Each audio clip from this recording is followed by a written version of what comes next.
Hello दोस्तों, good afternoon, जय हिंद। आज हमारा स्कोर कार्ड जारी हो गया है। एमपीपीएससी ने स्कोर कार्ड जारी कर दिया। अब स्कोर कार्ड आने के बाद कई सारे स्टूडेंट के मन में ये होगा कि कट ऑफ क्या जाएगा। सबसे बड़ी समस्या उन बच्चों पर आती है जिनका 68 से 71 के बीच है ना। इनको सबसे ज़्यादा टेंशन होती है क्योंकि ये हैं बॉर्डर लाइन पर। अब यहाँ पर हम बात करेंगे कुछ टॉपिक्स के बारे में कि सबसे पहला है कि स्कोर कार्ड आने के बाद क्या करें। सबसे पहला टॉपिक ये है कि स्कोर कार्ड आने के बाद आखिरकार क्या करें। तो यहाँ पर एक बात मैं क्लियर कर दूं कि अगर जिनके 72 है ना, यानी ओवरऑल 144 के एबव है, तो वो मेंस पर लग जाए, सीधे मेंस की तैयारी करने लग जाए। अब जिनका 72 से कम है ना, वो मेंस का वेट ना करे, क्योंकि अभी भी हमको मेंस ही पढ़ना है और बाद में हमको मेंस ही पढ़ना है। क्योंकि मेंस अगर पढ़ेंगे तो जाहिर सी बात है कहीं ना कहीं प्री का मैक्सिमम पोर्शन हमारा कंप्लीट हो जाएगा। फिर उसके बाद सेकेंड नंबर है कि अब कहाँ से शुरू करें। यानी जिन बच्चों का किसी कारणवश सिलेक्शन नहीं हो पाता है प्री में, और जो प्री में सक्सेसफुल नहीं हो पाते हैं, तो वो आखिरकार किस प्रकार तैयारी करें। तो सबसे पहली चीज़ कि जिसके 60 एबव हैं तो उनका एमपी हिस्ट्री जो बेसिक है वो स्ट्रांग हो चुका होगा। अब रही बात की जो मैक्सिमम पोर्शन हमको पढ़ना है, तो वे जो बच्चे जिसके 60 एबव हैं या 60 के आसपास है या 60 के कम हैं, तो वो भी मेंस पर लग जाएं। यानी अब उनको डिटेल्स में पढ़ना होगा, क्योंकि आपने अभी एमपीपीएससी का पेपर देखा किस प्रकार का पेपर आया था, तो उसके अकॉर्डिंग हमें उस तरह की तैयारी करना पड़ेगी। और पहले जैसा ज़माना चला गया कि भोपाल किसकी राजधानी है ना, एमपीपीएससी का हेडक्वार्टर कहाँ है, ये सब अब इसका ज़माना चला गया। अब न्यू पोर्शन वाले क्वेश्चन आते हैं, यानी अब कथन और कारण वाले क्वेश्चन आते हैं, तो उसकी बेसिस पर हमको एक एक डिटेल्स यानी सारी डिटेल्स को कवर करना होगा। तो इसके लिए हमको बेसिक तौर पर मेंस पढ़ना होगा, और अगर हम मेंस पढ़ेंगे तो आगे हमारा जो प्री का पोर्शन है वो 60 to 70% आराम से कवर हो जाएगा। ठीक है, अब बात करते हैं कि कहाँ कमी रह गई। तो ये आपको पता होगा कि एमपीपीएससी का जो अभी का पेपर आया था है ना 2020 का, वो कहीं ना कहीं टफ था। जाहिर सी बात टफ था। एमपी का पोर्शन अगर हम हटा दें तो आपका हिस्ट्री है ना, पॉलिटी और जियो, ये तीनों के तीनों एकदम टॉप लेवल के क्वेश्चन आए थे। तो मैं यही कहूँगा कि आपको सबसे पहले हिस्ट्री है ना, जियोग्राफी और पॉलिटी, इन तीनों पर पकड़ बनानी होगी। और पकड़ ऐसी कि तीनों से कहीं भी क्वेश्चन आ जाए हमको उसको साफ तौर पर आसानी से, जो कि दिमाग में तुरंत क्लिक करे और बन जाए। तो सबसे पहले हमको हिस्ट्री, जियोग्राफी और पॉलिटी तीनों को मजबूत करना होगा, क्योंकि ये तीन हमारे लिए ब्रह्मास्त्र साबित हो सकते हैं। तो ये सबसे पहली बात कि हिस्ट्री और जियोग्राफी और पॉलिटी, इनको मेंस के नज़रिए से हमको पढ़ना है। ठीक है, अब यहाँ बात करते हैं कि कैसे पढ़ें, आखिरकार कैसे पढ़ें स्कोर कार्ड आने के बाद। तो अभी तक आप जो पढ़ रहे थे उसको आप कंटिन्यू करो, और मेरे हिसाब से अगर मैं बोलूँ तो आप उन सब्जेक्ट को लेके चलो जो आपका सब्जेक्ट वीक हो, है ना, पहले उनको कवर करो।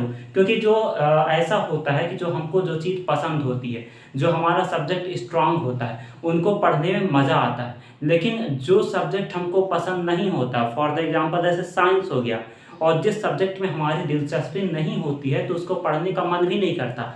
लेकिन अगर हम धीरे धीरे करके एक दिन थोड़ा सा पढ़ें, फिर दूसरे दिन और थोड़ा सा पढ़ें, तीसरे दिन और थोड़ा सा पढ़ें, तो धीरे धीरे उसकी आदत पड़ जाएगी, और कहीं ना कहीं वो सब्जेक्ट हमको उन सब्जेक्टों के कंपेयर में अच्छा लगने लगेगा जो हमको पहले अच्छे लगता था। यानी अगर हमारा साइंस अभी वीक है तो उस साइंस को हमको थोड़ा थोड़ा करके आगे पढ़ना होगा, जिससे वो हमारा सॉलिड बेस तैयार हो जाए।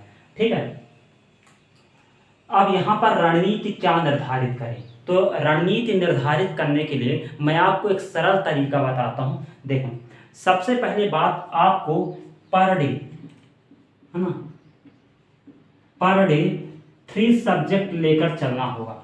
अब 3 सब्जेक्ट कैसे लेकर चलना वो बताता हूँ। देखो, एक सब्जेक्ट आपका परमानेंट होना चाहिए कि उस सब्जेक्ट को हमको पढ़ना ही है ना। एक सब्जेक्ट परमानेंट होना चाहिए, है ना। एक सब्जेक्ट आप ऑड और इवन लेके चल सकते हैं, ऑड और इवन, है ना। और एक सब्जेक्ट आपको डेली इवनिंग में करना है ना।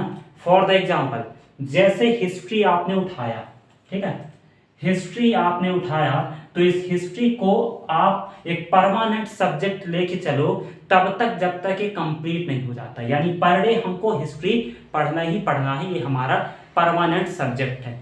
दूसरा, अगर हम करंट अफेयर पढ़ रहे हैं सीए, तो सीए हम एक टेम्परेरी सब्जेक्ट लेकर चल सकते हैं, यानी वीक में कर सकते हैं, है ना, या फिर मंथली कर सकते हैं। तो ये टेम्परेरी सब्जेक्ट इसको लेकर चल सकते हैं क्योंकि करंट हमको साथ साथ करना जरूरी है। तीसरा सब्जेक्ट आपका हो जाएगा एमपी का, है ना। एमपी को आपको डेली इवनिंग में पढ़ना ही पढ़ना है। यानी मेरे कहने का मतलब ये है कि आप प्रतिदिन 3 सब्जेक्ट लेकर चलिए, है ना। प्रतिदिन अगर हम डे की बात करें तो प्रतिदिन आपको 3 सब्जेक्ट लेकर चलना है और उनमें से एक सब्जेक्ट जो है वो कैसा होना चाहिए, परमानेंट होना चाहिए। यानी उस सब्जेक्ट को तब तक पढ़ना है जब तक कंप्लीट नहीं हो जाता। दूसरा जो सब्जेक्ट होगा वो टेम्परेरी सब्जेक्ट होगा, जैसे करंट अफेयर। और तीसरा जो सब्जेक्ट होगा वो आपको इवनिंग में पढ़ना पड़ेगा, यानी नाइट में पढ़ना पड़ेगा। एमपी, जियोग्राफी या पॉलिटी, कुछ भी आप पढ़ सकते हो। तो मेरे कहने का मतलब है कि पर डे आपको 3 सब्जेक्ट लेकर चलना है। चाहे जो अभी जैसे हिस्ट्री आपने परमानेंट सब्जेक्ट उठाया, उस ये कंप्लीट हो जाए तो आप पॉलिटी उठा लो, पॉलिटी के बाद जियोग्राफी उठा लो। यानी परमानेंट सब्जेक्ट में हमको 3 सब्जेक्ट विकल्प में चुनना है, जिनमें हिस्ट्री, पॉलिटी और जियो आता है। रही बात करंट अफेयर की, तो करंट अफेयर हमारा टेम्परेरी सब्जेक्ट हो जाएगा और इवनिंग में हमें एमपी का पढ़ना है। अब यहाँ पर बात करते हैं कि कट ऑफ कितना जाएगा। सबसे बड़ा चर्चा का विषय यही है कि आखिरकार कट ऑफ कितना जाएगा।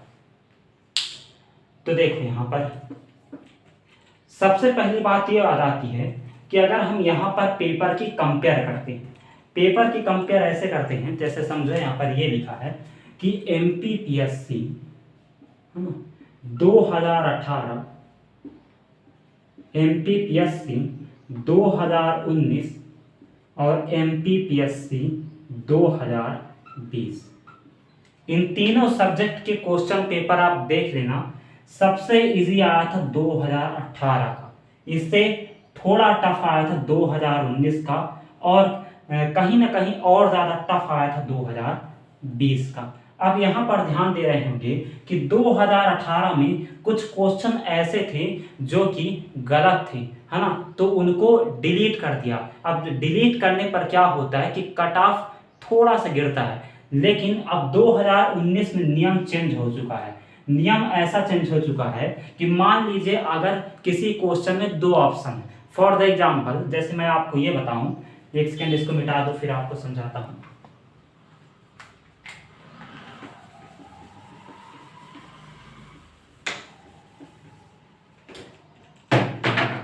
तो यहाँ एक बात क्लियर कर दो, जैसे मैंने बताया कि 2018 में जो पेपर आया था वो इजी था, लेकिन उनमें से कुछ क्वेश्चन डिलीट कर दिए गए थे। डिलीट कर दिए तो डिलीट करने के बाद फॉर द एग्जांपल 95 और 94 क्वेश्चन हो गए। अब इनमें से क्या होता है कि कट ऑफ डाउन होता है, ठीक है, पहला कारण। लेकिन अब 2019 से नियम हो गया चेंज, यानी अब क्वेश्चन डिलीट नहीं होंगे। जैसे मैं आपको बताऊं, एक हिस्ट्री का क्वेश्चन है, जैसे यहां पर मैं लिख दूं कि स्वराज पार्टी की स्थापना किसने की थी, है ना, और मैंने ऑप्शन में दे दिए यहाँ पर मोतीलाल नेहरू, है ना, सेकंड में चित्तरंजन दास, थर्ड में है महात्मा गांधी और फोर्थ में है जवाहरलाल नेहरू। अब मेरे को दिख रहा है कि स्वराज पार्टी की स्थापना भी 2 लोग थे, चित्तरंजन दास और मोतीलाल नेहरू, ऑप्शन में दोनों हैं। तो अब इस क्वेश्चन को डिलीट पीएससी नहीं करेगा, यानी अब इस क्वेश्चन में 2 ऑप्शन दे देगा, जैसे ए और बी दोनों सही है। अब यहाँ पर ये इससे क्या होता है कि कट ऑफ बढ़ता है। तो आपने अभी एमपीपीएससी 2020 में देखा होगा कि ऐसे 4 क्वेश्चनों में हुआ है ना, और एक क्वेश्चन चेंज हुआ है बाद में। 4 क्वेश्चनों में 2-2 विकल्प है, और ये जाहिर होता है कि ऐसी परिस्थिति में कट ऑफ बढ़ता है। ठीक है, तो मेरे हिसाब से अगर मैं बात करूं कि कट ऑफ कितना जाएगा, तो यहाँ पर चर्चा करते हैं। सबसे पहले हम बात करते हैं जर्नल की। जर्नल का कट ऑफ कितना जाएगा? जनरल मेल का जो कट ऑफ जाएगा वो जाएगा 72 73। अगर हम फीमेल की बात करें तो फीमेल जाएगा 72 71, है ना। ओबीसी और जनरल में अब उतना अंतर रह नहीं गया है, तो ओबीसी का जो कट ऑफ जाएगा वो 70 से 72 के बीच में जाएगा। और अगर हम फीमेल की बात करें तो 68 से 69 के बीच में जाएगा। एससी की अगर हम बात करें तो एससी का जो कट ऑफ होगा वो आई थिंक 68 होगा, और 69 ये होगा मेल का। अगर हम फीमेल की बात करें तो फीमेल का 65 से 66 होगा। अगर हम एसटी की बात करें तो एसटी का जो कट ऑफ जाएगा वो जाएगा 65 to 64 मेल का। अगर फीमेल की बात करें तो 64 से 65 के बीच जाएगा। ठीक है, या 63 यहाँ पर मान सकते हैं, 63 से 64, है ना। अब ईडब्ल्यूएस की बात करते हैं तो ईडब्ल्यूएस का कट ऑफ जो होगा वो 65 to 68 मेल का, और फीमेल का जो होगा वो 66 to 68, है ना। ये आपका चार्ट मैंने बता दिया, आप देख सकते हो कि इतना कट ऑफ जाएगा ये मेरे अकॉर्डिंग। तो कैसा लगा सेशन प्लीज कमेंट बॉक्स में बताइएगा। आज के लिए इतना ही, मिलते हैं कल।